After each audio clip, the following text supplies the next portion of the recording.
রাতের ৮টা বাজছিল। ভোপাল শহরের চড় রাস্তাগুলো দিনভরের ছোটাছুটির পর এখন ধীরে ধীরে শান্ত হয়ে উঠছিল। বাজারে দোকানদাররা তাদের দোকানের শাটার ফাড়িছিল, সবজিওয়ালারা তাদের বাকি জিনিসপত্র গুছিয়ে নিচ্ছিল, চায়ের দোকানে শেষ গ্রাহকরা বসেছিল, রিকশাওয়ালারা ক্লান্ত কণ্ঠে যাত্রী জিজ্ঞাসা করছিল। পুরো পরিবেশ এক ক্লান্ত সন্ধ্যার মতো ছিল, যা এখন রাতে রূপান্তরিত হওয়ার প্রস্তুতি নিচ্ছিল। এই ভিড়ভাড়ের মাঝে এক যুবক তার অফিসের কাপড়ের ব্যাগ কাঁধে ঝুলিয়ে দ্রুত পায়ে চলছিল। তার পায়ে তাড়াহুড়ো ছিল, আর মুখে দিনভরের ক্লান্তি স্পষ্ট দেখা যাচ্ছিল। তার শার্টে হালকা কুচকানো ছিল, আর কপালে ঘামের হালকা স্তর জমেছিল। কিন্তু তার চোখে একটি সরলতা ছিল, একটি সততা ছিল, যা তাকে এই ভিড়ে আলাদা এবং বিশেষ করে তুলছিল। সেই যুবকের নাম ছিল অমিত শর্মা। অমিত ভোপালের এক ছোট মহল্লায় ভাড়া নেওয়া ঘরে থাকত। সে এক প্রাইভেট কোম্পানিতে অ্যাকাউন্টেন্টের চাকরি করত। বেতন খুব বেশি ছিল না, কিন্তু সে তার কাজটি পুরো নিষ্ঠা এবং সততা সহকারে করত। বয়স কোনো ৩২ বছরের কাছাকাছি ছিল। বাড়িতে মা ছিল, যিনি গ্রামে থাকতেন, আর প্রতি মাসে অমিত তাকে কিছু টাকা পাঠিয়ে দিত। জীবন সোজা সাদা ছিল। সকালে ওঠো, অফিস যাও, সন্ধ্যায় ফিরো, খাবার বানাও, খাও এবং ঘুমিয়ে পড়ো। এটাই তার দিনচর্যা ছিল। প্রতি সন্ধ্যায় সে এই রাস্তা দিয়েই বাড়ি ফিরত, কারণ এই রাস্তাটি তার ভাড়া নেওয়া ঘর পর্যন্ত সবচেয়ে ছোট এবং সুবিধাজনক ছিল। আর এই রাস্তায় এক পুরনো শিব মন্দির পড়ত। মন্দির খুব বড় ছিল না, কিন্তু খুব পুরনো ছিল। তার দেওয়ালগুলো বছরের পর বছরের রোদ এবং বৃষ্টিতে কালো হয়ে গিয়েছিল। দরজায় লাগানো পুরনো ঘণ্টাগুলো যখন হাওয়া চলত তখন হালকা আওয়াজ করত। সন্ধ্যার আরতির সময় ধূপ এবং আগরবাতির গন্ধ পুরো রাস্তায় ছড়িয়ে পড়ত। মন্দিরের বাইরে সবসময় ২-৩ ভিখারি বসে থাকত। কেউ বৃদ্ধ ছিল, কেউ পঙ্গু ছিল, কেউ ছোট বাচ্চা থাকত। আমি তাদের দেখে মাঝে মাঝে পকেট থেকে কিছু মুদ্রা বার করে দিত, কিন্তু বেশিরভাগ দিন সে না থামিয়ে এগিয়ে যেত, কারণ ক্লান্তি এতটাই হতো যে শুধু বাড়ি পৌঁছানোর তাড়াহুড়ো থাকত। কিন্তু সেই দিন কিছু আলাদা হয়েছিল। যখন অমিত মন্দিরের সামনে দিয়ে যাচ্ছিল, তখন তার দৃষ্টি এক মেয়ের ওপর পড়ল, এবং সে হঠাৎ থেমে গেল। সেই মেয়েটি মন্দিরের বাইরের দেয়ালে ঠেস দিয়ে মাটিতে বসেছিল। তার কাপড়গুলো পুরনো এবং নোংরা ছিল। এক পুরনো শাড়ি ছিল, যা অনেক জায়গায় ছেঁড়া ছিল। চুল ছড়িয়েছিল এবং মুখে ধুলোর হালকা স্তর ছিল। তার হাতে এক ভাঙা পুরনো বাটি ছিল, যাতে কিছু ছোট মুদ্রা পড়েছিল। কিন্তু অমিতকে তার কাপড়গুলো থামায়নি, বরং তার চোখগুলো থামিয়েছিল। সেই চোখগুলো কোনো সাধারণ ভিখারি চোখ মনে হয়নি। সেগুলোতে না যাচনা ছিল, না ক্লান্তি ছিল, আর না সেই অসহায়তা ছিল যা সাধারণত রাস্তায় বসা ভিখারিদের চোখে দেখা যায়। সেই চোখগুলোতে এক অদ্ভুত গভীরতা ছিল, এক থমকে যাওয়া ছিল, এক শান্ত এবং স্থির ভাব ছিল, যা খুব কম লোকের মধ্যে হয়।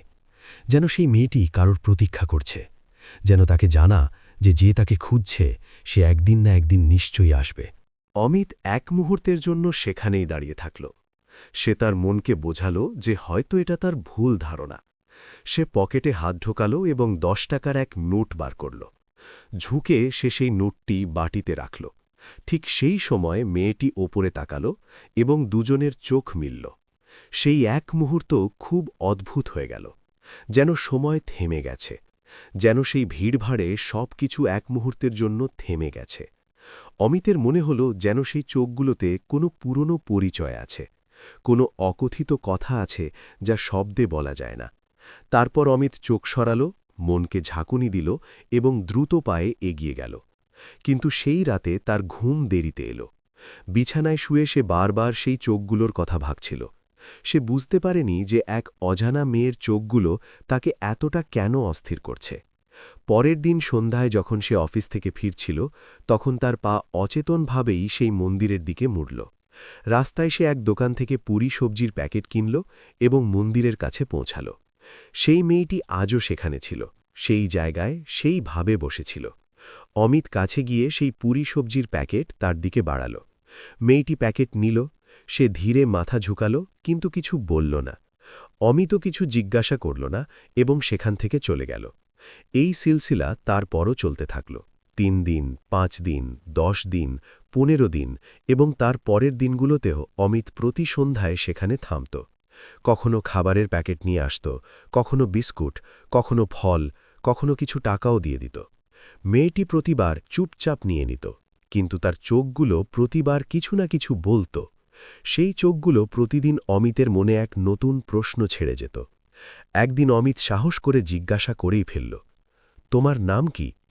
মেয়েটি এক মুহূর্ত তাকে দেখল, তারপর ধীরে শান্ত কণ্ঠে বলল, নন্দিনী। সেই কণ্ঠটিও খুব অদ্ভুত ছিল, পরিষ্কার ছিল, স্থির ছিল এবং খুব প্রভাবশালী ছিল, যেন কোনো পড়াশোনা করা এবং বুদ্ধিমান মানুষের কণ্ঠ। অমিত আবার জিজ্ঞাসা করল, তোমার বাড়ি নেই কি? পরিবারে কেউ নেই কি? নন্দিনী এবার কোনো উত্তর দিল না, শুধু তার ঠোঁটে এক হালকা হাসি এলো এবং সে চোখ নিচু করে নিল। অমিত সেখান থেকে চলে গেল, কিন্তু তার হাসিটি তার সাথে চলে এলো। কয়েকদিন পর যখন অমিত সন্ধ্যায় পৌঁছাল, তখন নন্দিনীর কাছে এক ছোট মেয়ে বসেছিল, কোনো ৫-৬ বছরের মেয়ে। নন্দিনী খুব ভালোবাসা সহকারে সেই মেয়ের ছড়ানো চুল সাজিয়ে দিচ্ছিল এবং তাকে বিস্কুট খাইয়ে দিচ্ছিল। তার মুখে সেই সময় এমন এক মমতা ছিল যা দেখার মানুষের হৃদয় স্পর্শ করে। অমিত থেমে এসব দেখছিল, তারপর জিজ্ঞাসা করল, এই মেয়েটি কে? নন্দিনী ওপরে তাকালো এবং বলল, মুন্নি। এটাও এখানে থাকে, এর মা বাবা নেই, বেচারি একা ছিল, তাই আমি এটাকে আমার কাছে রাখি। অমিত গভীরভাবে দেখল, তখন দেখল যে নন্দিনী তার পুরো খাবার মুন্নিকে দিয়ে দিয়েছে এবং নিজে ক্ষুধার্ত বসে আছে। এটা দেখে অমিতের মনে এক আলোড়ন উঠল। সেই দিন সে 2টি প্যাকেট খাবার এনেছিল, একটি সে নন্দিনীকে দিল এবং একটি মুন্নিকে। যখন সে ফিরে যাওয়ার জন্য মুড়ল, তখন নন্দিনী প্রথমবার নিজের তরফ থেকে কিছু বলল, আপনি খুব ভালো মানুষ। অমিত পিছন ফিরে দেখল, নন্দিনীর চোখে এক অদ্ভুত চমক ছিল। সেই চমকটি কৃতজ্ঞতা ভরা ছিল, কিন্তু তাতে আরও কিছু ছিল যা অমিত বুঝতে পারেনি। অমিত শুধু এক হালকা হাসি দিয়ে এগিয়ে গেল। সেই রাতে সে খুব দেরি পর্যন্ত ভাবছিল, নন্দিনী কোনো সাধারণ মেয়ে মনে হয় না। তার বলার ধরন, তার স্বভাব, তার চোখের গভীরতা এবং তাতে যে মমতা এবং মানবতা ছিল, সেসব কোনো সাধারণ ভিখারিতে হয় না। আসলে সে কে? তার এই অবস্থা কেন? তার পিছনে কোন গল্প? এই প্রশ্নগুলো অমিতের মনে এক বীজের মতো অঙ্কুরিত হচ্ছিল, আর সেই বীজটি ধীরে ধীরে শিকড় গাড়ছিল। দিনগুলো যেতে থাকল এবং অমিতের প্রতি সন্ধ্যায় মন্দিরের কাছে থামা এখন এক অভ্যাসের মতো হয়ে গিয়েছিল। আগে সে ভাবত যে এক দরকারি মানুষের সাহায্য করা শুধু মানবতা, কিন্তু ধীরে ধীরে তাকে বোঝা যেতে লাগল যে ব্যাপারটা শুধু সাহায্য করার নয়। সে প্রতি সন্ধ্যায় নন্দিনীর সাথে দেখা করার জন্য অস্থির থাকত। অফিসে কাজ করতে করতেও তার মনে নন্দিনীর সেই গভীর চোখগুলো ঘুরতে থাকত। তার সেই শান্ত হাসি, তার সেই পরিষ্কার এবং স্থির কণ্ঠ, তার সেই ধরন যাতে সে ছোট মুন্নির খেয়াল রাখত, এইসব কথা অমিতের হৃদয়ে কোথাও গভীরে ঢুকতে থাকছিল। অমিত নিজেকে এই প্রশ্ন জিজ্ঞাসা করত যে আসলে সে এভাবে কেন ভাবছে। সে এক পড়াশোনা করা চাকরিজীবী যুবক, আর নন্দিনী এক ভিখারি মেয়ে, যার না কোনো বাড়ি আছে না কোনো ঠিকানা।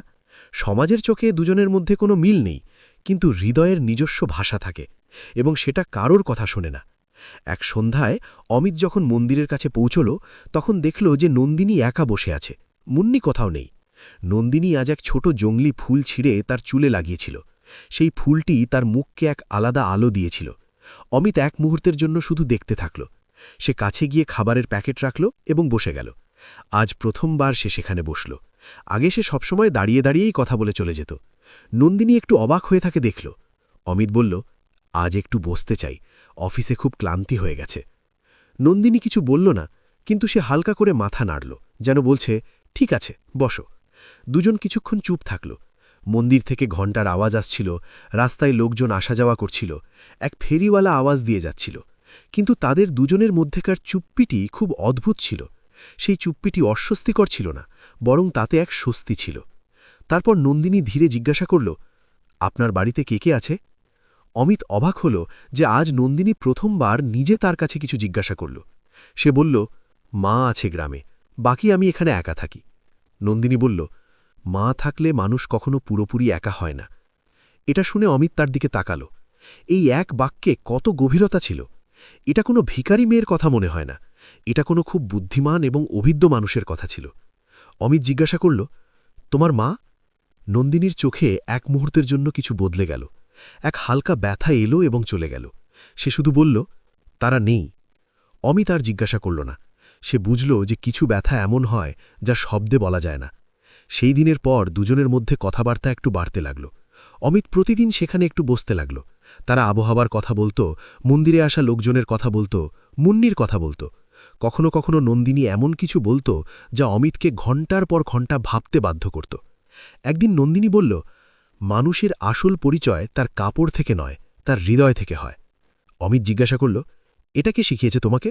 নন্দিনী হেসে বলল, জীবন। অমিত তাকে দেখতে থাকল। সে যত নন্দিনীকে বোঝার চেষ্টা করত ততই জড়িয়ে পড়ত। তার মনে প্রতিদিন এই প্রশ্ন আরও গভীর হয়ে যেত যে আসলে এই মেয়েটি কে। এরই মাঝে অফিসে এক ঘটনা ঘটল। অমিতের অফিসে তার এক পুরনো বন্ধু ছিল, রমেশ। রমেশ খুব কথা বাজছিল এবং মহল্লার প্রত্যেক খবর তাকে সবচেয়ে আগে পৌঁছত। একদিন দুপুরের ছুটিতে রমেশ চা খেয়ে অমিতের কাছে এলো এবং ধীরে বলল, বন্ধু অমিত, শুনেছি তুমি প্রতিদিন সেই মন্দিরওয়ালা ভিখারিনীকে খাবার দাও। কি চক্কর? লোকজন কথা বানাচ্ছে। অমিত চায়ের চুমুক নিয়ে বলল, শুধু মানবতা বন্ধু। কোনো দরকারই আছে তাহলে? সাহায্য করো। রমেশ চোখ মটকিয়ে বলল, মানবতা না কিছু অন্য? শুনেছি সেই মেয়েটি দেখতে ভালো লাগে। অমিতের একটু রাগ এলো। সে বলল, রমেশ, অযথা কথা বলো না। সে এক অসহায় মেয়ে এবং তার সাহায্য করা আমার কর্তব্য। রমেশ হেসে চলে গেল, কিন্তু তার কথাগুলো অমিতের মনে এক অদ্ভুত অস্থিরতা তৈরি করল। তাকে প্রথমবার ভয় লাগল যে লোকজন কি ভাববে, কিন্তু সাথে আরও এক অনুভূতি ছিল যা সে দমন করার চেষ্টা করছিল। 2 সপ্তাহ যেতে থাকল। এক সন্ধ্যা এলো যা সবকিছু বদলে দিল। সেই দিন আকাশে কালো মেঘ ছড়িয়েছিল, হাওয়া দ্রুত চলছিল এবং মনে হচ্ছিল যে বৃষ্টি আসবে। অমিত তাড়াহুড়োয় ছিল, কিন্তু তবু সে মন্দিরের কাছে থামল। নন্দিনী আজ একা ছিল, মুন্নি ছিল না। নন্দিনীর মুখে আজ কিছু আলাদা ছিল, এক অস্থিরতা ছিল, এক উথালপাথাল ছিল। অমিত খাবারের প্যাকেট রাখল এবং যাওয়ার জন্য মরল। তখন কিছু ঘটল যার কল্পনাও সে করেনি।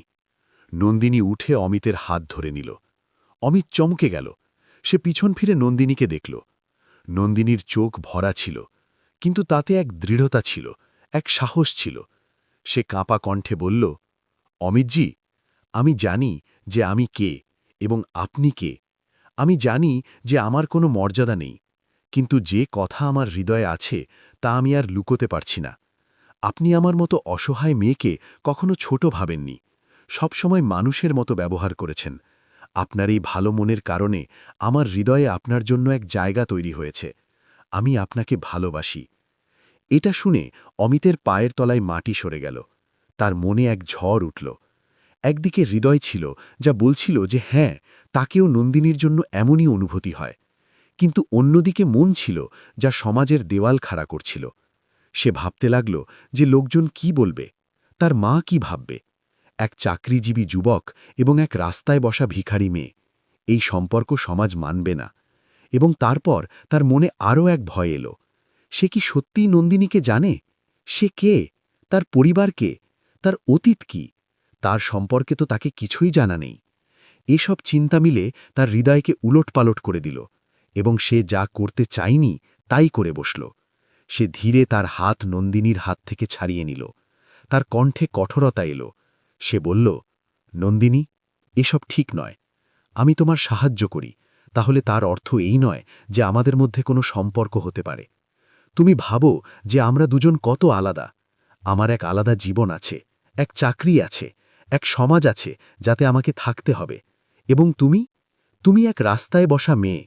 এই সত্যকে অস্বীকার করা যায় না। আমাদের মধ্যে কোনো ভবিষ্যৎ নেই। তুমি এই কথা তোমার মন থেকে বার করে দাও এবং আমার থেকে দূরত্ব রাখো। এটা বলতে অমিতকে নিজের কণ্ঠ খুব কঠোর মনে হচ্ছিল, কিন্তু সে থামতে পারেনি। সে একবারও নন্দিনীর চোখে তাকাল না এবং দ্রুত পায়ে সেখান থেকে চলে গেল। পিছনে নন্দিনী দাঁড়িয়ে থাকল। হাত হাওয়ায় ছিল, যেখান থেকে অমিত তার হাত ছাড়িয়ে নিয়েছিল। নন্দিনীর চোখ থেকে 2টি অশ্রু টপকে পড়ল, কিন্তু সে কাঁদল না, চিৎকার করল না, না তার পিছনে গেল। সে শুধু সেখানে দাঁড়িয়ে থাকল, একদম শান্ত, যেন সে আগে থেকেই জেনে নিয়েছিল যে এমন হবে। সেই রাতে অমিত তার ঘরে খুব দেরি পর্যন্ত বসে থাকল। তাকে ঘুম এলো না। সে বারবার নন্দিনীর বুকটি স্মরণ করছিল। তার ভরা চোখ, তার কাঁপা কণ্ঠ এবং তার সেই শব্দগুলো যা সরাসরি হৃদয় থেকে বেরিয়েছিল। অমিতকে মনে হচ্ছিল যে সে কিছু ভুল করেছে, কিন্তু সে এটাও স্বীকার করতে প্রস্তুত ছিল না। সে নিজেকে বোঝাল যে সে যা করেছে তা ঠিক, সমাজে থাকতে হলে সমাজের নিয়ম মানতে হবে। কিন্তু হৃদয়ের ভিতর এক কণ্ঠ ছিল যা বারবার বলছিল যে তুমি কিছু খুব মূল্যবান ঠেলে দিয়েছ। পরের দিন সন্ধ্যায় যখন সে অফিস থেকে ফিরছিল, তখন তার পা নিজে নিজেই সেই মন্দিরের দিকে মরল। কিন্তু যখন সে সেখানে পৌঁছল, তখন তার শ্বাস এক মুহূর্তের জন্য থেমে গেল। নন্দিনী সেখানে ছিল না, তার জায়গাটি খালি ছিল। সেই পুরনো ভাঙা বাটিটিও ছিল না, মুন্নিও ছিল না, যেন তারা দুজন কখনো ছিলই না। অমিত আশেপাশের দোকানদারদের জিজ্ঞাসা করল। কেউ বলল যে কাল সন্ধ্যা থেকে দেখা যায়নি, কেউ বলল যে হয়তো অন্য কোথাও চলে গেছে, কাউকে কিছু জানা নেই। অমিত সেখানে দাঁড়িয়ে থাকল এবং সেই খালি জায়গাটি দেখতে থাকল যেখানে নন্দিনী বসত। তার বুকে এক অদ্ভুত ব্যথা উঠল, এক খালিপনা ছিল যা সেই খালি জায়গা থেকেও বড় ছিল, এবং তাকে প্রথমবার সত্যিই বোঝা গেল যে সে কি হারিয়েছে। পরের সকালে অমিতের চোখ খুলল। তখন তাকে মনে হল যেন রাতভর ঘুম আসেনি, আসলে আসেওনি। সে রাতভর পাল্টি খেয়ে থাকল, কখনো ছাদ দেখত, কখনো দেয়াল, কিন্তু যেখানেই দৃষ্টি যেত সেখানে শুধু নন্দিনীর মুখ দেখা যেত, তার ভরা চোখ, তার কাঁপা কণ্ঠ এবং সেই খালি জায়গা যেখানে সে প্রতিদিন বসত। এসব কার মনে ঘুরতে থাকল। সকালে উঠে সে চা বানালো, কিন্তু খেল না। খাবার বানালো, কিন্তু খেল না। অফিস যাওয়ার জন্য প্রস্তুত হল, কিন্তু মন একদম ছিল না। তবু সে অফিস গেল, কারণ জীবন থামে না, যতই মনে উথাল পাথাল হোক না কেন। অফিসে পুরো দিন তার মন কাজে লাগল না। সে ফাইল খুলত এবং বন্ধ করে দিত, কম্পিউটারের স্ক্রিনে দৃষ্টি রাখত, কিন্তু দেখত কিছু না। তার মনে শুধু একই প্রশ্ন চক্কর কাটছিল যে নন্দিনী কোথায় চলে গেছে। রমেশ দুপুরে তাকে জিজ্ঞাসা করল, বন্ধু, কি হয়েছে? আজ খুব হারিয়ে হারিয়ে লাগছে। অমিত বলল, কিছু না, শুধু একটু শরীর ঠিক নয়। রমেশকে হয়তো বোঝা গেল যে কিছু অন্য ব্যাপার, কিন্তু সে বেশি কিছু জিজ্ঞাসা করল না। সন্ধ্যা হতেই অমিত সবচেয়ে আগে অফিস থেকে বেরিয়ে গেল। সে সরাসরি সেই মন্দিরের কাছে গেল। নন্দিনী আজও ছিল না, সেই জায়গাটি আজও খালি ছিল। অমিত মন্দিরের বাইরে বসা এক বৃদ্ধ ভিখারিকে জিজ্ঞাসা করল, যিনি সেখানে অনেক বছর ধরে ছিলেন। বৃদ্ধ বলল, সেই মেয়েটি তো পরশু সন্ধ্যার পর থেকে দেখা যায়নি, হঠাৎ চলে গেছে, মুন্নিকেও সাথে নিয়ে গেছে। অমিত জিজ্ঞাসা করল, কেউ জানে যে সে কোথায় যেত, কোথায় থাকত? বৃদ্ধ মাথা নাড়ল, না বাবু, সে কখনো কারোর সাথে বেশি কথা বলত না, শুধু এখানে বসত। কোথা থেকে আসত এবং কোথায় যেত এটা কাউকে জানা নেই। অমিত সেখান থেকে হতাশ হয়ে ফিরে এলো। পরের দিন সে সেই পুরো এলাকায় নন্দিনীকে খুঁজার চেষ্টা করল। মন্দিরের আশেপাশের সব গলি ছান মারল, কাছের বাজারে গেল, চায়ের দোকানে জিজ্ঞাসা করল, সবজিওয়ালাদের জিজ্ঞাসা করল, যে যে জায়গায় ভিখারিরা বসত সেখানে সেখানে গেল, কিন্তু কোথাও কেউ জানত না। নন্দিনী যেন হাওয়ায় উধাও হয়ে গেছে। তৃতীয় দিন অমিত সেই এলাকার বাইরেও খোঁজ করল। কাছের অন্য মন্দিরে গেল, রেলওয়ে স্টেশনের কাছে গেল, যেখানে প্রায়শই অসহায় লোকজন থাকে। বাসস্ট্যান্ডের আশেপাশে দেখল, কিন্তু নন্দিনী কোথাও মিলল না। সে পাগলের মতো খুঁজছিল এবং তাকে নিজেকে জানা ছিল না যে সে এমন কেন করছে। এক রাত সে তার ঘরে বসেছিল এবং তার মনে একের পর এক চিন্তা আসছিল। তাকে স্মরণ হল যে যখন নন্দিনী তার হাত ধরেছিল তখন তার চোখে কত সাহস ছিল, কত সত্য ছিল। সেই মেয়েটি যাই হোক না কেন মিথ্যা ছিল না, তার শব্দগুলো একদম সত্য ছিল। সে যা বলেছে তার হৃদয়ের গভীর থেকে বলেছে। এবং অমিত সেই সত্য শব্দগুলোর উত্তরে কি করেছে? সে তাকে ঠেলে দিয়েছে, তাকে সমাজ এবং মর্যাদার হাওয়ালা দিয়েছে, তাকে ছোট অনুভব করিয়েছে। অমিতকে তার সেই শব্দগুলোতে এখন খুব লজ্জা হচ্ছিল। সে ভাবল যে আসলে নন্দিনী কি ভুল করেছে। সে শুধু তার হৃদয়ের কথা বলেছে, সে কারোর কাছে কিছু চায়নি, শুধু তার অনুভূতি প্রকাশ করেছে। এবং অমিত সেটাকে এমন করে ঠেলে দিয়েছে যেন সে কোনো মানুষই নয়। সেই রাতে অমিত প্রথমবার নিজের সামনে স্বীকার করল যে সে ভুল ছিল। দিন প্রতিদিন যেতে থাকল, কিন্তু নন্দিনীর কোনো খোঁজ পাওয়া গেল না। অমিতের অস্থিরতা বাড়তে থাকছিল। সে প্রতি সন্ধ্যায় সেই মন্দিরের কাছে যেত এবং খালি জায়গাটি দেখে ফিরে আসত। সে খাওয়া কমিয়ে দিয়েছিল, রাতে ঘুম কম আসত, অফিসে তার মন লাগত না। রমেশ একদিন তাকে একা ধরে বলল, বন্ধু অমিত, সত্য বলো, কি চলছে? তুমি গত কয়েকদিন ধরে খুব বদলে বদলে লাগছ। অমিত এক লম্বা শ্বাস নিল এবং রমেশকে সব কিছু বলে দিল। নন্দিনীর সম্পর্কে, তার হাত ধরার সম্পর্কে, অমিতের কঠোর শব্দগুলোর সম্পর্কে, এবং তার উধাও হওয়ার সম্পর্কে। রমেশ চুপচাপ শুনতে থাকল। যখন অমিত চুপ হল তখন রমেশ বলল, বন্ধু, তুমি ভুল করেছ। এক মেয়ের হৃদয়ের কথা বলল এবং তুমি তাকে এমন করে উত্তর দিলে, এটা ঠিক ছিল না। অমিত বলল, আমি জানি, কিন্তু এখন কি করি, সে মিলছে না। রমেশ বলল, খুঁজতে থাকো, যা সত্য হয় সেটা একদিন না একদিন নিশ্চয়ই মিলবে। সেই রাতে অমিত এক সিদ্ধান্ত নিল, সে আরও বেশি পরিশ্রম সহকারে নন্দিনীকে খুঁজবে। সে প্রত্যেক সেই জায়গায় যাবে যেখানে যাওয়ার আশা আছে। সে ততক্ষণ চুপ করে থাকবে না যতক্ষণ নন্দিনীর কিছু খোঁজ না পাওয়া যায়। পরের সপ্তাহে অমিত তার অফিসের পরের পুরো সময় এই কাজে লাগিয়ে দিল। সে ভোপালের আলাদা আলাদা এলাকায় গেল। সে শহরের পুরনো অংশে খোঁজ করল। সে কিছু সামাজিক সংস্থায়ও গিয়ে জিজ্ঞাসা করল, যারা অসহায় লোকজনের সাহায্য করে। সে পুলিশ চৌকিতেও গিয়ে জিজ্ঞাসা করার চেষ্টা করল, কিন্তু সেখানে কোনো সাহায্য মিলল না। একদিন সে ক্লান্ত হয়ে বাড়ি ফিরছিল। তার মন খুব ভারী ছিল। তাকে মনে হচ্ছিল যে হয়তো নন্দিনী আর কখনো মিলবে না। হয়তো সে শহর ছেড়ে চলে গেছে। হয়তো তার কঠোর শব্দগুলো নন্দিনীকে এতটা ভেঙে দিয়েছে যে সে এই শহরে থাকতে চায় না। এটা ভেবে অমিতের মনে এক গভীর ব্যথা উঠল। সে মন্দিরের সামনে থামল। আজ সন্ধ্যের আরতি হচ্ছিল। ঘণ্টার আওয়াজ আসছিল এবং ধূপের গন্ধ হাওয়ায় ছড়িয়েছিল। অমিত মন্দিরের ভিতরে গেল। সে আগে কখনো এখানে এভাবে আসেনি। সে শুধু বাইরে থেকে যেত। ভিতরে এক দ্বীপ জ্বলছিল। শিবলিঙ্গের সামনে কিছু ফুল চড়ানো ছিল। অমিত হাত জোড় করে চোখ বন্ধ করল। সে মনে মনে বলল, হে ভগবান, আমি ভুল করেছি। আমি এক সত্য এবং নেক মেয়ের সাথে ভুল করেছি। তাকে একবার আমার সাথে দেখা করিয়ে দাও। আমি তার কাছে ক্ষমা চাইতে চাই। চোখ খুলল তখন দেখল যে দ্বীপের শিখাটি একদম স্থির ছিল। হাওয়া চলছিল না, যেন সেই মুহূর্তে সব কিছু থেমে গেছে। অমিত মন্দির থেকে বাইরে বেরিয়ে বাড়ির দিকে চলল। সেই রাতে অমিতকে এক কথা খুব স্পষ্ট বোঝা গেল। সে এতদিন ধরে নন্দিনীকে খুঁজছে, কিন্তু তাকে জানা ছিল না যে আসলে সে তাকে খুঁজে কি বলবে। কি শুধু ক্ষমা চাইবে, না কিছু অন্যও বলবে? সে তার হৃদয়ের ভেতর ঝাঁচিয়ে দেখল, এবং যে উত্তর মিলল সেটা একদম স্পষ্ট ছিল। সে নন্দিনীকে ভালোবাসতে শুরু করেছে। সে প্রথম দিন থেকে করত, যখন প্রথমবার তার সেই গভীর চোখ দেখেছে তখন থেকেই। কিন্তু সে নিজেকে এই কথা লুকিয়েছে, সমাজের ভয়ে, লোকজনের কথার ভয়ে। তাকে তার নিজের অনুভূতি থেকে অজানা রেখেছে।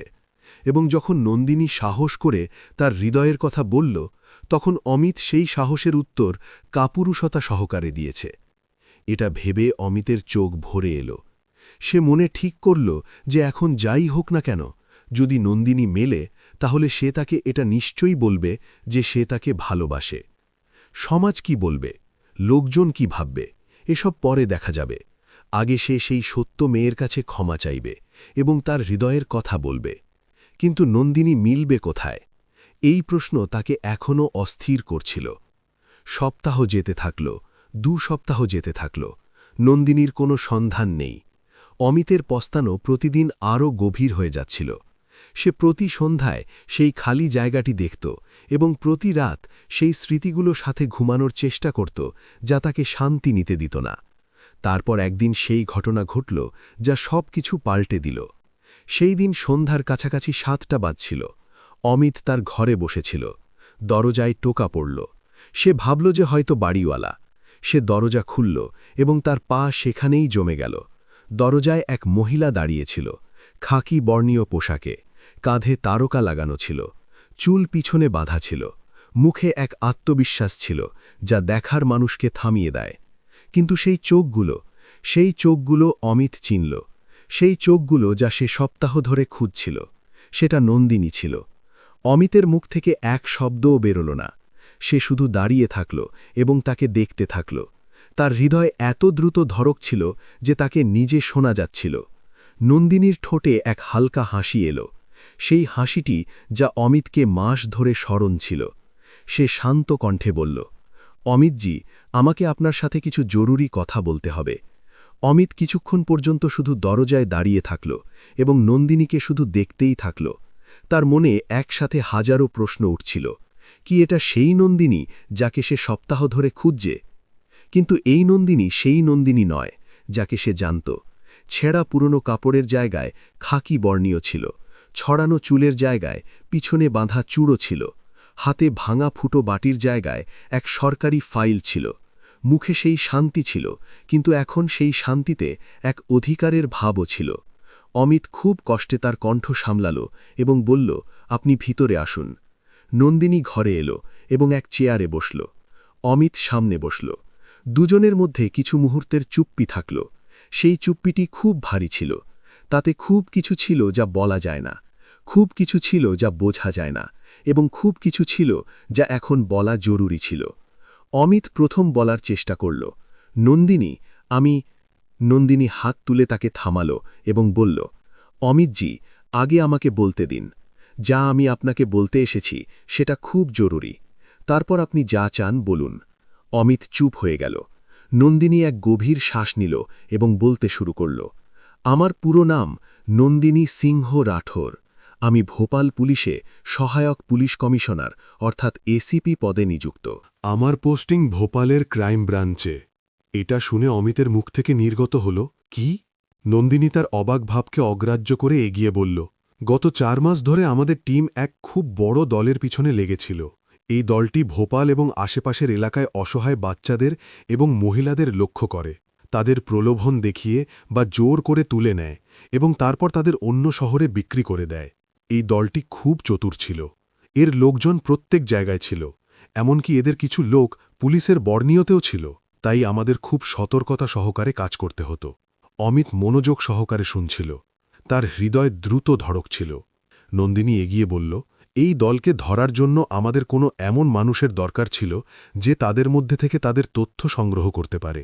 তাদের পুলিশে সন্দেহ ছিল, তাই কোনো বর্ণীধারী অফিসার তাদের কাছে পৌঁছতে পারত না। তখন আমি আমার উচ্চপদস্থ অফিসারদের থেকে অনুমতি নিয়ে ভেষ পরিবর্তনের সিদ্ধান্ত নিলাম। আমি এক ভিখারি মেয়ের ভেষ ধারণ করলাম এবং সেই মন্দিরের কাছে বসে গেলাম যা এই দলের এক আড্ডা ছিল। তারা সেই এলাকা থেকেই বাচ্চাদের তুলত। অমিতকে এখন সবকিছু বোঝা যেতে লাগল। তার মনে একের পর এক রহস্যের টুকরো জুড়ে যাচ্ছিল। নন্দিনী বলল, মুন্নিও এক আসল বাচ্চা ছিল যা এই দলের লক্ষ্যে ছিল। আমি তাকে আমার কাছে রেখেছিলাম যাতে সে নিরাপদ থাকে এবং সাথে আমার ভেষকেও সত্য দেখায়। অমিত জিজ্ঞাসা করল, এবং সেই দল? নন্দিনীর মুখে এক সন্তুষ্টির ভাব এলো। সে বলল, সেই রাতে যখন আমি আপনার সাথে দেখা করেছিলাম এবং আপনি চলে গেলেন, সেই রাতেই আমাদের টিমকে সেই সুযোগ মিলল যার প্রতীক্ষা আমরা করছিলাম। দলের মুখিয়া সেই রাতেই তার লোকজনকে মুন্নিকে তুলার আদেশ দিয়েছিল। আমাদের টিম প্রস্তুত ছিল। আমরা সেই রাতেই পুরো দলকে হাতে নাতে ধরলাম। দলের 14 জন লোক গ্রেফতার হয়েছে, যাতে 3টি নকল পুলিশওয়ালাও অন্তর্ভুক্ত। 25টির বেশি বাচ্চা এবং মহিলাকে বাঁচানো গেছে। মুন্নিও এখন নিরাপদ এবং তাকে এক ভালো বাল আশ্রমে পাঠিয়ে দেওয়া হয়েছে। অমিত চুপচাপ এসব শুনতে থাকল। তার মনে অনুভূতির এক ঝড় চলছিল। একদিকে স্বস্তি ছিল যে নন্দিনী ঠিক আছে, অন্যদিকে অবাক ভাবছিল যে যাকে সে এক অসহায় ভিখারি ভাবত সে এক সাহসী পুলিশ অফিসার ছিল, এবং তৃতীয় দিকে এক গভীর লজ্জা ছিল যা তাকে ভিতর থেকে খেয়ে যাচ্ছিল। নন্দিনী কিছুক্ষণের জন্য চুপ হল। তারপর তার কণ্ঠকে একটু নরম করে বলল, অমিতজি, এখন আমি আপনার সাথে এক ব্যক্তিগত কথা করতে চাই। অমিত বলল, হ্যাঁ বলুন। নন্দিনী তার চোখে তাকিয়ে বলল, যখন আমি সেই মন্দিরের কাছে বসতাম তখন আমার কাছ দিয়ে অনেক লোক যেত। কিছু লোক আমাকে দেখে নাক কুচকাত, কিছু আমার উপর দয়া করে 2 পয়সা ছুঁড়ে এগিয়ে যেত। কিছু তো এমনও ছিল যারা আমার উপর নোংরা মন্তব্য করত। কিন্তু আপনি আলাদা ছিলেন। অমিত কিছু বলল না, সে শুনতে থাকল। নন্দিনী এগিয়ে বলল, আপনি আমাকে কখনো ছোট ভাবেননি। আপনি প্রতিদিন আসতেন, খাবার নিয়ে আসতেন, বসে কথা বলতেন। আপনি আমার সাথে কখনো এমন কথা বলেননি যেন আমি কারোর থেকে কম। আপনি মুন্নিরও খেয়াল রেখেছেন। এক মানুষের আসল পরীক্ষা তখন হয় যখন সামনেরটা দুর্বল, অসহায়। সেই সময় আপনি যা করেছেন সেটা আমাকে আপনার ভক্ত করে দিয়েছে। এটা শুনে অমিতের চোখ ভরে এলো। সে বলল, নন্দিনী, আমি সেই দিন যা বললাম সেটা। নন্দিনী আবার হাত তুলল এবং বলল, থামুন, আমি জানি আপনি কি বলতে চান, কিন্তু সেই দিন যা ঘটেছে তার সম্পর্কে আমি আপনাকে বলতে চাই যে আমি কি অনুভব করেছি। অমিত চুপ হয়ে গেল। নন্দিনী বলল, যখন আমি আপনাকে আমার হৃদয়ের কথা বললাম তখন আপনি আমাকে ঠেলে দিলেন। আপনি সমাজ এবং মর্যাদার কথা বললেন, সেই সময় আমাকে খুব ব্যথা হয়েছে, খুবই বেশি ব্যথা হয়েছে। কিন্তু সেই রাতেই যখন মিশন সম্পূর্ণ হয়েছে এবং আমি বর্নিওতে ফিরেছি, তখন আমাকে এক কথা খুব গভীরভাবে বোঝা গেছে। অমিত জিজ্ঞাসা করল, কি? নন্দিনী বলল, এটা যে আপনি আমাকে সেই সময় ঠেলে দিয়েছেন যখন আমি এক অসহায় ভিখারি ছিলাম, যখন আমার কাছে কিছু ছিল না, যখন আমার কোনো মর্যাদা ছিল না সমাজের চোখে। কিন্তু এরপরও আপনি মাসের পর মাস প্রতিদিন আমার কাছে এসেছেন, আমার খেয়াল রেখেছেন, আমার সাথে বসে কথা বলেছেন। এসব আপনি তখন করেছেন যখন আপনাকে মনে হয়েছে যে আমি কিছু নই। এর অর্থ এটা যে আপনার হৃদয়ে আমার জন্য যে জায়গা ছিল সেটা আমার বর্ণীয়ের কারণে ছিল না, আমার মর্যাদার কারণে ছিল না। সেই জায়গাটি আমার জন্য ছিল, শুধু আমার জন্য, এবং আমাকে আগেই বোঝা গিয়েছিল যে আপনারও হৃদয়ে আমার জন্য খুব ভালোবাসা আছে, কিন্তু আপনি বলতে পারছিলেন না। অমিতের চোখ থেকে অশ্রু টপকে পড়ল। নন্দিনী এগিয়ে বলল, আজ আমি বর্ণীয়তে আছি, আজ আমার এক পরিচয় আছে, এক পদ আছে। আজ আমাকে দেখে লোকজন সম্মান সহকারে মাথা ঝোঁকায়, কিন্তু সেই সম্মানে এবং আপনার সেই খেয়ালে খুব ফারাক আছে। তারা আমার বর্ণীয়কে সম্মান দেয়, আপনি আমাকে, নন্দিনীকে, সেই অসহায় মেয়েকে সম্মান দিয়েছিলেন। ঘরে আবার এক গভীর চুপ্পি ছড়িয়ে পড়ল। বাইরে রাত হয়ে গিয়েছে, জানালা থেকে ঠান্ডা হাওয়া আসছিল, দূরে কোথাও মন্দিরের ঘণ্টা বাজছিল। অমিত তার চোখ পুছল, সে এক গভীর শ্বাস নিল এবং বলল, নন্দিনী, আমাকে ক্ষমা করে দাও। সেই দিন আমি যা করেছি সেটা খুব ভুল ছিল। তুমি তোমার হৃদয়ের সবচেয়ে সত্য কথা বলেছিলে এবং আমি তাকে সমাজের ভয়ে দমিয়ে দিয়েছি। আমি কাপুরুষ ছিলাম, আমি ভুল ছিলাম। নন্দিনী বলল, অমিতজি, আমি আপনাকে ক্ষমা করে দিয়েছি, সেটাও খুব আগেই, সেই রাতেই, যখন মিশন সম্পূর্ণ হয়েছিল। অমিত বলল, কিন্তু ক্ষমা দিয়ে আমার মন ভরবে না, আমাকে তোমার কাছে আরও কিছু বলতে হবে। নন্দিনী তাকে দেখল। অমিত বলল, আমি তোমাকে সত্যিই ভালোবাসি নন্দিনী, প্রথম দিন থেকে, যখন প্রথমবার তোমার চোখে দেখেছিলাম তখন থেকেই। আমি নিজেকে এই কথা লুকিয়েছি, সমাজের ভয়ে লুকিয়েছি, কিন্তু যখন তুমি উধাও হয়ে গেলে তখন আমাকে বোঝা গেল যে আমি কি হারিয়েছি। আমি সপ্তাহ ধরে পাগলের মতো তোমাকে খুঁজতে থাকলাম, প্রত্যেক গলি, প্রত্যেক মহল্লা, প্রত্যেক মন্দির, প্রত্যেক সম্ভাব্য জায়গা যেখানে তুমি আমাকে মিলতে পারতে। আমি শুধু একবার তোমার সাথে দেখা করতে চাইতাম, ক্ষমা চাইতে চাইতাম, এবং এটা বলতে চাইতাম যে আমি তোমাকে খুব ভালোবাসি, যা আজ বলছি। নন্দিনীর চোখে এক চমক এলো, সেই চমকটি যা অমিত সেই মন্দিরের বাইরে প্রথমবার দেখেছে, সেই চমকটি যা অন্য কোনো ভিখারির চোখে হয় না। ঘরে আবার চুপ্পি ছড়িয়ে পড়ল, কিন্তু এবার সেই চুপ্পিটি ভারী ছিল না, তাতে এক মিষ্টতা ছিল, এক স্বস্তি ছিল। নন্দিনী ধীরে বলল, অমিতজি, এক কথা জিজ্ঞাসা করি? অমিত বলল, হ্যাঁ, জিজ্ঞাসা করো। নন্দিনী বলল, যদি সেই দিন আমি বর্দিয়াতে থাকতাম, এসিপির রূপে থাকতাম, তাহলে কি আপনি এত মাস ধরে আমার কাছে আসতেন? কি আপনি মুন্নির জন্য খাবার নিয়ে আসতেন? কি আপনি সেইভাবে কথা বলতেন যেভাবে বলতেন? অমিত ভাবিল এই প্রশ্নটা বড় ছিল। সে সততা সহকারে উত্তর দিল, সত্য বলি তো হয়তো না, হয়তো আমি শুধু এক আনুষ্ঠানিক নমস্কার করে এগিয়ে যেতাম। এক অফিসারকে দেখে লোকজন আলাদা ধরনের ব্যবহার করে। নন্দিনী বলল, একদম ঠিক, এবং এজন্যই আমাকে আপনার সেই খেয়াল এত মূল্যবান লাগে। আপনি আমার থেকে কোনো আশা রাখেননি, কোনো লাভ ভাবেননি, শুধু এক মানুষের মতো অন্য মানুষের সাহায্য করেছেন। অমিত বলল, তুমি খুব বুদ্ধিমতী নন্দিনী। নন্দিনী হেসে বলল, এটা জীবন শিখিয়েছে। দুজন একসাথে হেসে উঠল, এবং সেই হাসিতে মাসের পর মাসের ব্যথা, পস্তানো এবং অস্থিরতা সবকিছু যেন গুলে গেল।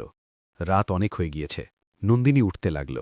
অমিত বলল, এক কথা আর জিজ্ঞাসা করতে হবে। নন্দিনী বলল, জিজ্ঞাসা করুন। অমিত বলল, কি আমরা এই গল্পকে এখানেই শেষ করব, না এগিয়ে নেব?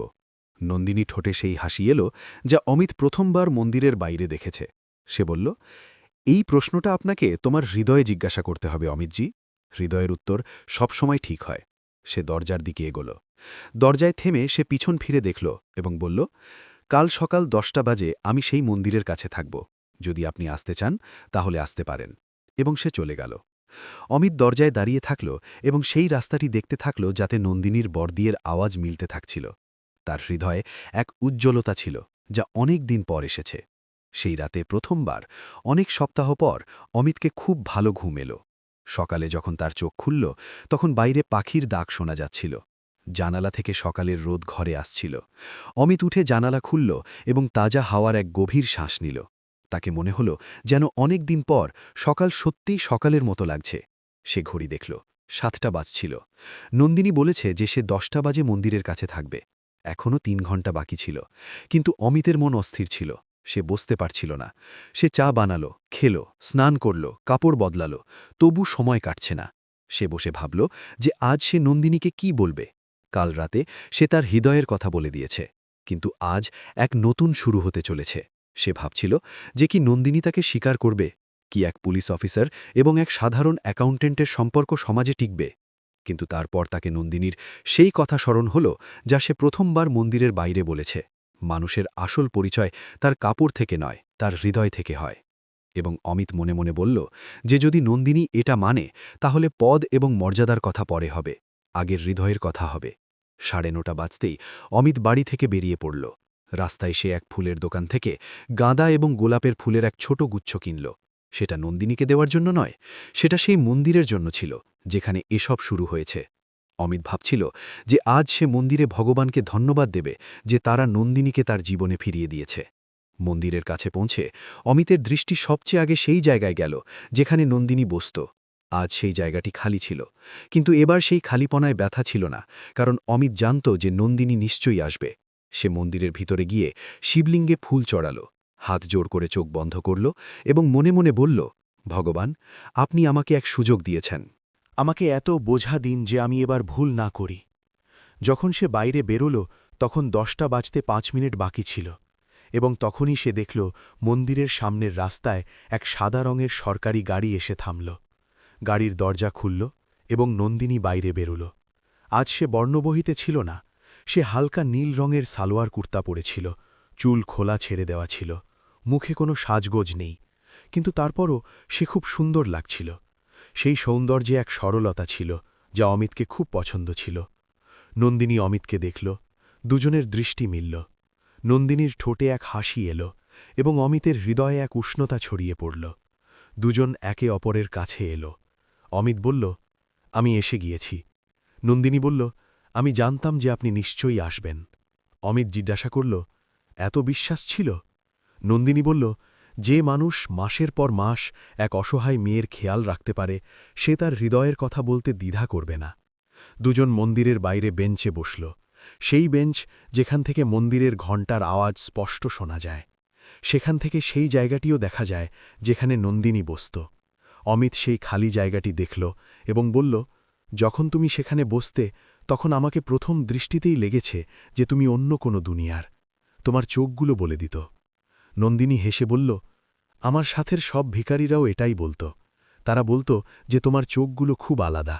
আমাকে ভয় লাগত যে কোথাও দলের লোকজনও এটা টের না পেয়ে যায়। অমিত বলল, এবং তারা টের পায়নি কি? নন্দিনী বলল, না, তারা চোখ দেখে না, তারা শুধু দুর্বলতা দেখে। যে দুর্বল দেখে সেই তাদের শিকার হয়। অমিত বলল, তুমি খুব সাহসের কাজ করেছ, একা বিনা কোনো পরিচয় সেই বিপজ্জনক লোকজনের মধ্যে থাকা। ভয় লাগেনি? নন্দিনী এক মুহূর্ত ভাবল এবং বলল, ভয় তো লাগত, কিন্তু যখন ভাবতাম যে সেই বাচ্চাদের কি হয় যারা সেই দলের হাতে পড়ে, তখন সাহস নিজে নিজে আসত। মুন্নির মতো কত নির্দোষ ছিল যাদের বাঁচাতে হতো, তাদের জন্য ভয়কে দমাতে হতো। অমিত নন্দিনীকে দেখল, তার চোখে এক গভীর সম্মান ছিল। সে বলল, নন্দিনী, তুমি সত্যিই খুব বিশেষ। আমি আগে আমার সংকীর্ণ চিন্তায় এত জড়িয়েছিলাম যে এটা বুঝতেই পারিনি। নন্দিনী বলল, অমিতজি, এখন পুরনো কথা ছেড়ে দিন। যা হয়ে গেছে সেটা হয়ে গেছে, এখন সামনের কথা করি। অমিত সরাসরি নন্দিনীর চোখে তাকিয়ে বলল, নন্দিনী, আমি তোমার সাথে বিবাহ করতে চাই। আমি জানি যে এটা শুনে তোমাকে অবাক লাগতে পারে। আমি এটাও জানি যে আমি এক সাধারণ মানুষ এবং তুমি এক বড় পদে আছো, কিন্তু আমার হৃদয় বলছে যে আমরা দুজন একে অপরের জন্য তৈরি। তোমার সত্যতা, তোমার সাহস, তোমার মানবতা, এসব আমাকে তোমার সাথে যুক্ত করে। কি তুমি আমাকে এই সুযোগ দেবে? নন্দিনী কিছুক্ষণ চুপ থাকল। তার চোখে এক গভীর ভাব ছিল। তারপর সে বলল, অমিতজি, এক কথা বলুন, কি আপনি আজও সেই নন্দিনীকে ভালোবাসেন যে সেই মন্দিরের বাইরে বসত, না সেই নন্দিনীকে যে এসিপি হয়? অমিত এক মুহূর্তের দেরি না করে বলল, সেই নন্দিনীকে যে সেই মন্দিরের বাইরে বসত, সেই নন্দিনী যে মুন্নিকে তার খাবার দিয়ে দিয়েছে এবং নিজে ক্ষুধার্ত ছিল, সেই নন্দিনী যে এক অসহায় বাচ্চাকে তার কাছে রেখেছে, সেই নন্দিনী যে ছেঁড়া কাপড়ে তার চোখের আলো হারায়নি, সেই নন্দিনী যে সাহস করে তার হৃদয়ের কথা বলেছে, আমি সেই নন্দিনীকে ভালোবাসি।